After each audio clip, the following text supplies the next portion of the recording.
2 thief people that don't die, 5 the day from Qatar, 1 Iran. Now just one that will fit up for this afternoon for different cases then for thief. Where we don't get them for inside Douala for the weekend we'll finish. Sabi say the 2 people there they kill them. Now for that side, so for Central Market, for Douala here they kill them as they go. For go thief inside Benin Money place. The other 5 for Sika say they go block my Benin place. For thief tingni they catch them. Then other one it thief na moto. But the last cash na moto they no cash CSF. Tori for this afternoon too, we go talk palava for mash where it happen for inside Douala here for university for Douala. For talk say people the way they support university, you call them say support staff. Them say they dey for serious mash since for morning time for Sika money we need to ever enter for inside their core. For chapter for culture, we go talk as we Limbe Chiefs Conference. Them say they don't get new big man. His Royal Highness Ndeko Fondensin for Lower Mevio. Now he says he don't take chair for a president for Limbe Chiefs Conference. He chop chair from Chief Reverend Dr. Eko Kamolindo, where he says he be down for on top chair for 2 years. Sabi say Tori for this afternoon, we go talk palava for newspaper. We get plenty way the day for we before, and even case for person we don't lose. We go bring am for now for this afternoon. Big part of it dey tell we say wetin person wey e dey work hard e dey do am na for inside mapam. Na only the success for a work e go make a noise. I say person wey e dey work na for inside quiet. E no dey make noise. For Sika say na his success e go talk for outside. The better work wey e don dey do am. Na tori man for the Sun newspaper for that side for Limbe. They dey call am Simon Kala. Now he send we big part of for this afternoon. I dey turn back small time.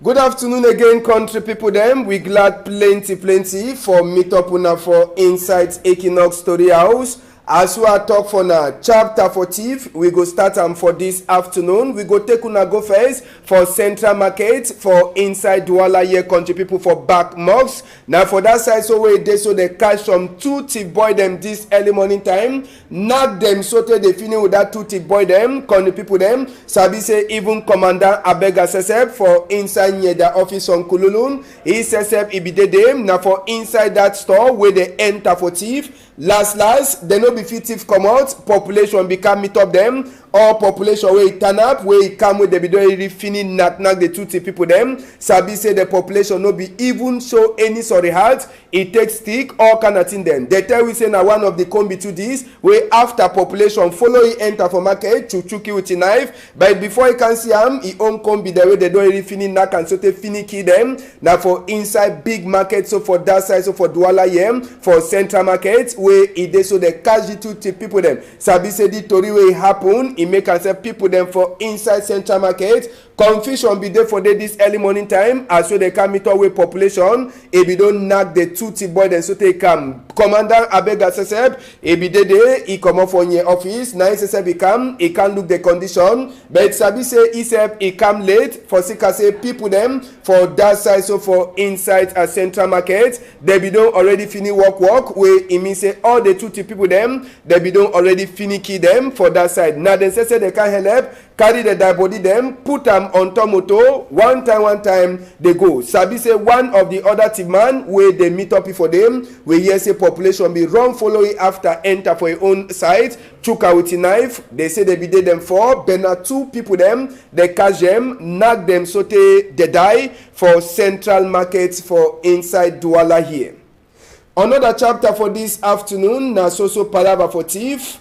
Better young boy them we go take una go for inside near their office. Now for that side so for Beseke place where they make mash. Now the office at where they enter just now near their own office at where it is so now for day where they show him the 2 people them where their own work. Now for do waiting enter for Benin place for Bonamusadi thief computer. You see now the laptop that the other center unit and the other small thing them internet connection where they thief am where they enter now for inside some my Benin place for that side, so where they call am say Bonamusadi, they thief am. On top that one, even tigni to where they meet up am inside the business place, they thief am. They no left no nothing for outside as well una see am. So all that one they so na so one the way they don't thief am, where they broke enter. When una go see the young boy their face, una say go talk say the kind of fine boy them waiting he send them say make they go thief. They did them 5 where near them say they pick them. As well they turn up for line like say they go make prayer. Now so too we take style, we start for look their name. The one na Basu Bulele, he get na 39 years. He own na alias Bongam. Yes, na he own alias that. Basu Bulele 39 years, whether na waiting for see for go broke inside money place, no ask me. Another one na Ijom Chom 45 years old man alias transporter. Yes, na he do transport when the thief, he carry the cargo them, go keep am for different side. He too near people them, they picky as way they make their investigate. Another person too na Biyiha Cha, where in name Biyiha Christian, yes, Biyiha Christian, 26-year-old man alias Christ. Mama mie Amos. He carry Jesus Christ in name put am alias. Then he go thief. See fine boy. Una see fine boy. Better boy so fine boy so where the go thief enter for business place them. Belong Urish 24 years alias Romi.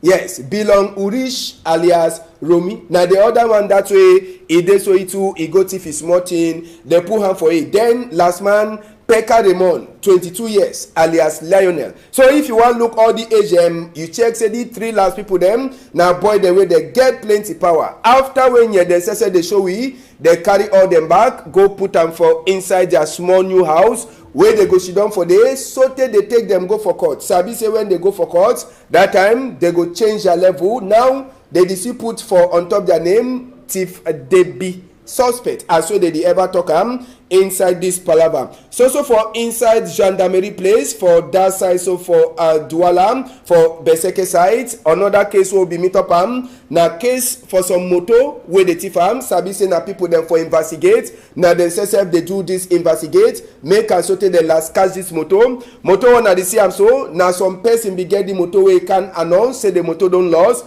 Yeah, then say they make investigation so last they pick the moto. How the people they manage drive the moto go down. The first point at the door for moto as well na the siam spoil all the door for moto. Then they enter for inside moto. As well they enter, una go ask and say who side key the day. They chakara na place of steering. Comot small wire them for that side. Join them now for the way they take the motor go with them before they come for finance. So as soon as the same the chakada all place where key be get for enter they join that to thing them before it is so they left motor so they run go. So after investigate near people them for that side so for Beseke they see say they even common number plates for front motor then for back they put different number plates for tell we say the motor say if it then a better motor where they don't thief am. We hear say person wey thief the motor he don't run but they catch na a woman dey for near the office just now so te imasa e go come. We go left chapter 40 we enter for this other palaver wey some pikin for inside some college for Douala here. E run go enter for inside water con the people them as soon as they see am they tell we say na some boy pikin wey e dodge for school wey na dormitory. He enter for inside water say he wan go swim. They thought say he swim fine. Then number 3 time we go he no turn back way after way some papa be already fair tell he say he dey so make he no swim. One time sabi say when the kind of thing happen Colonel Michaela for army rescue he must to call Captain Afu Hansi Sesep when na them dey for inside the kind of work. Now them go enter now for water comot the die body there they be dey they them 2 where they die. One e be dey na person wey e dey so e be one go help where he die. So just now the 2 die body them they dey for inside co-house for hospital for Douala side here. So for inside chapter for photo tori will pick na for photo site na this binet place where he be born for douche Now for Aqua with this one, it be happen yesterday will be this Sunday. Con the people them no ask me what will happen, but Sabi say if no be now for Sika say big people them for army rescue they know the sleep and the intervention people them then the fire if for burn plenty people that be in a place for do side. But Sabi say as we army rescue the land for the quick now so too the Kunkuma lost fire say me the fire no enter for different people that be in a place them for inside douche for Aqua. One of the strong number them for this afternoon na palava for mash where it happen for University for Douala since a some time con the people them as we are talk for now na support staff them for inside university since this morning time they don't make mash they talk palava for their bonus where they don't talk say they get for Adam on top their money. You get other thing the way they want to say may they put them inside law where it is so certain now they never put them for inside law. All the one them so now some of the thing that way don't make them. These are people that way they help university. It means say someone they teach, someone they do na cleaning, other one they do na security, or they say they turn up. They don't talk say make or commander where they don't sign them. May they put them say it is so their door it is for inside people that quam where they get for game. Sabi say this chapter they talk say now for all university them, all 8 university them for Sika say they want them say it is so make the commander where they don't put them make it be na normal thing.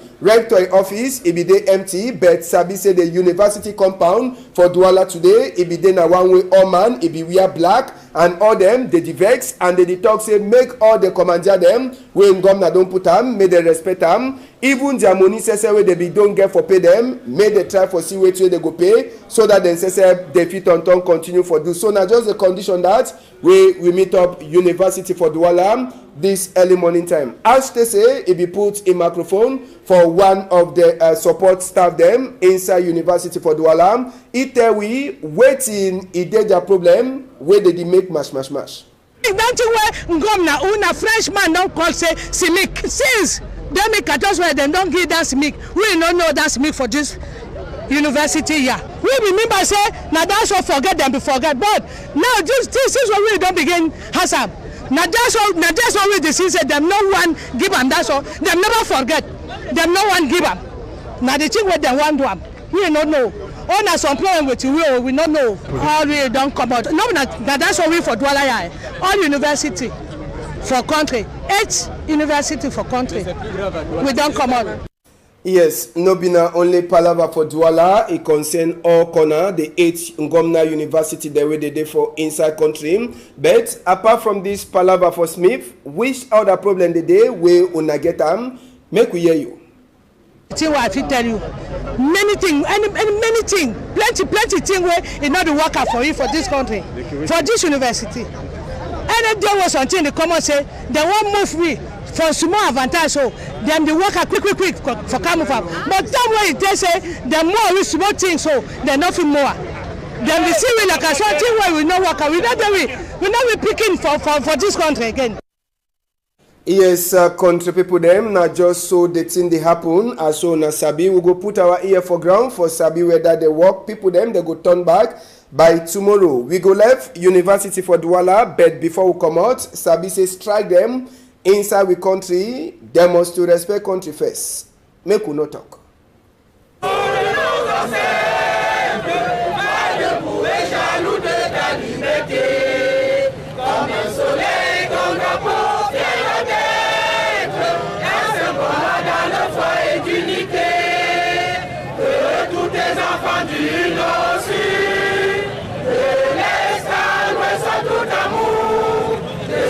Que ce soit le seul but pour remplir le devoir.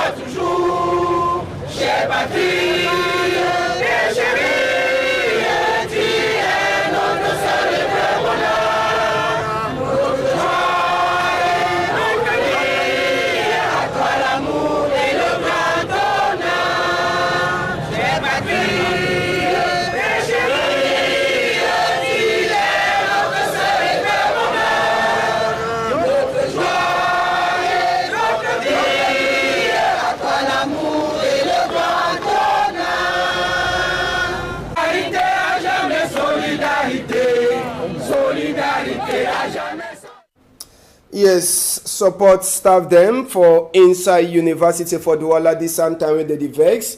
Make we enter Boya, sabi say palava for country Sunday. In never so talk end for inside that side so for Boya. This morning time, now face this see Boya for corner, army barracks for that side so for Boya. For a place where they go for that side so for small support or place, it be dey quiet, be net people then say they no open for sick of fear for their mind. So now just for talk say Boya people them, so now the fear is also there for their mind, for say they no sabi if they open their business place, till if it happen. So now just the face that for Boya we meet up this morning time for that side so for memos roundabout as we they call them for people there they sabi Boya.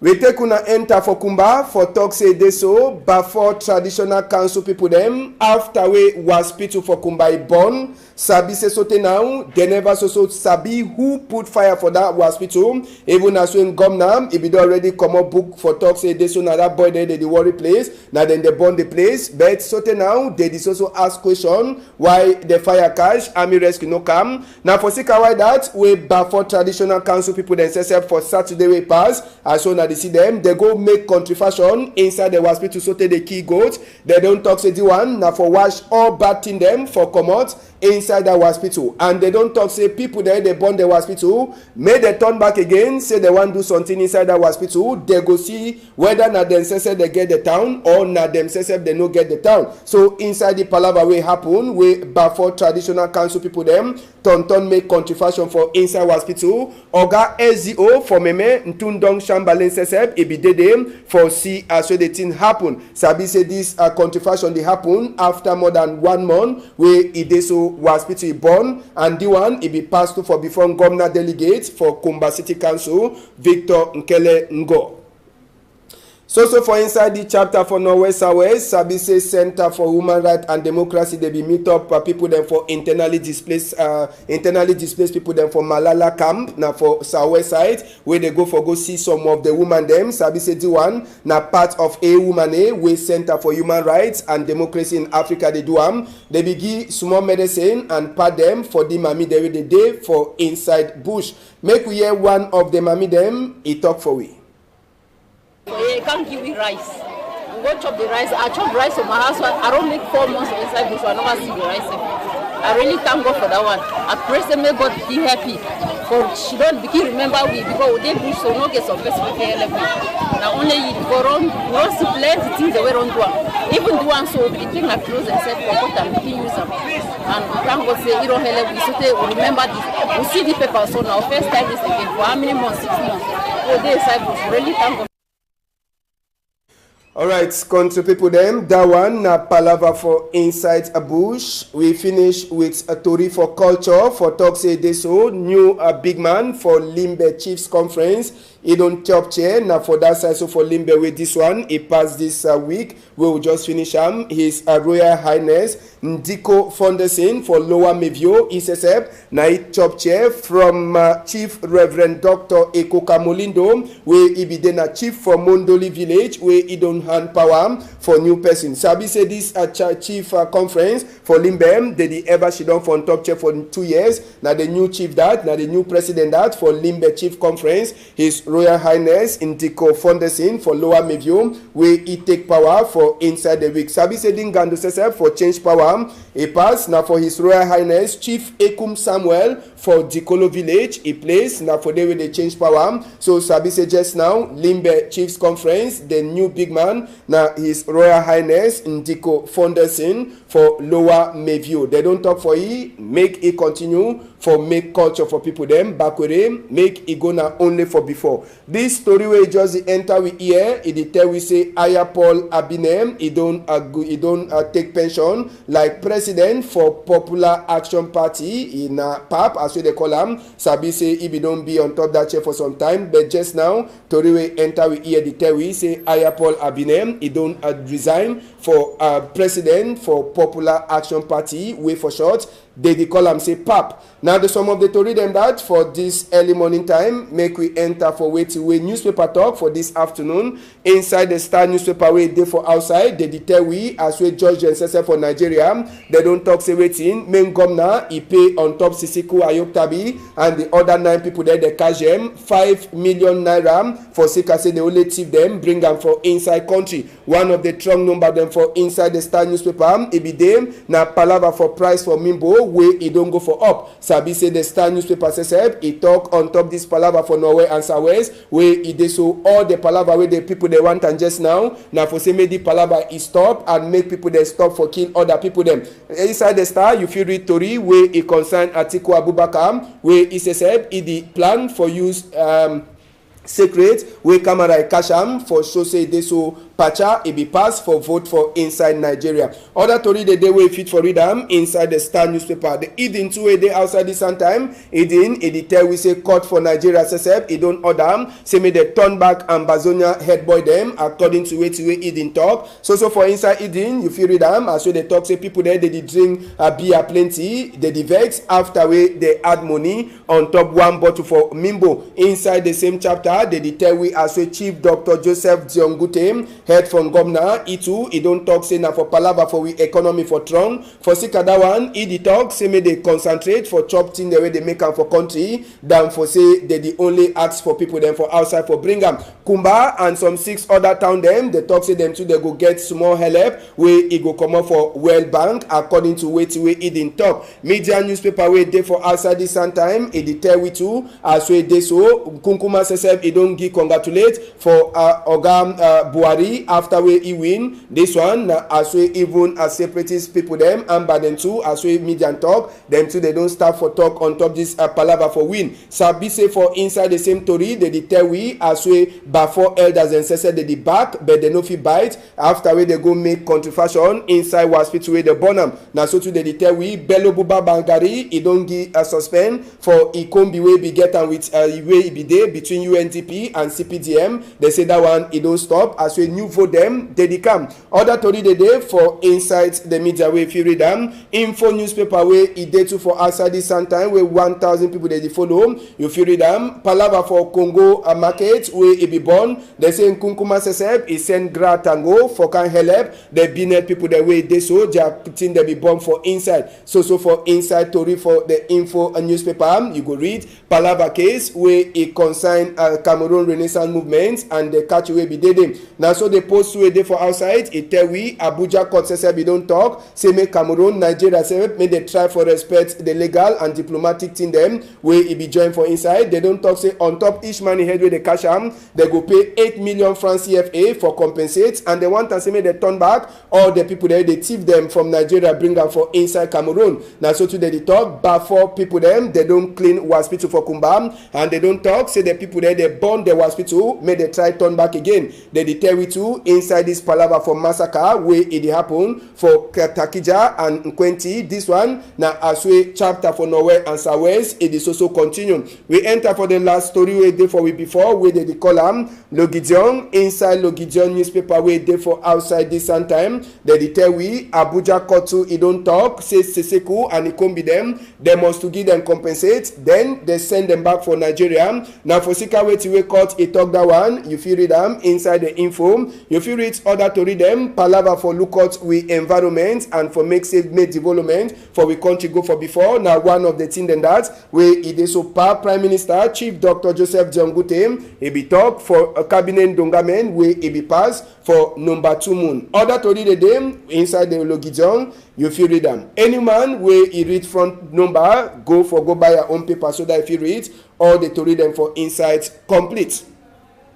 Last thing for we before this afternoon we get case for person wey don lost con the people them as one at the siam Dedi Koli na Ngono Mari he get 35 years and they talk say come up for house for he don't come up for house he don't make 3 months wey come up for house and he never turn back and they no sabi the kind of place where he go. They talk say he dey so this pain their own family house he dey na for Suzam for place where they call am say Kappa Sokapam. They talk say this Pekin Marie Ngono Marie he dey talk fine for Emmanuel Macron he country talk and e het tana fine na mean say e no dey fine. So ma adusi Eugenie e dey beg any man wey don see this e pikin or e dey keep this e pikin, make e try for call that tingin number dem wey e dey for before television just now, 697 375 372, or you bring am for Equinox Tori House. Madame Ejunu Eugenie annonce la disparition de sa sœur, la nommée Ngono Marie, âgée de 35 ans. Elle serait sortie de la maison il y a 3 mois pour se rendre dans une destination inconnue et depuis lors, elle n'est pas retournée au domicile familial à Souza, au lieu-dit Kapa Sokapam. Le jeune Ngono Marie s'exprime très bien en langue française, mais elle n'exulte pas de toutes ses facultés mentales. Madame Adusi Eugenie prie toute personne qui la reconnaît ou l'hébergerait de bien vouloir le contacter au numéro que vous voyez à l'écran maintenant, 697 375 372, ou se rapprocher de la radio Equinox. Now there's more one than that where we get out for this afternoon, country people them. We're glad for the help for all side we come out. Sabise Ude for ye for Sikauna. Thank you plenty, Amos Fongo. Thank you to Innocent Abega. Thank you Malis. Thank you Zephyr Gondim. If Papa God left, me I go join with una for some time with other to read them. On a whole I'm tight for outside.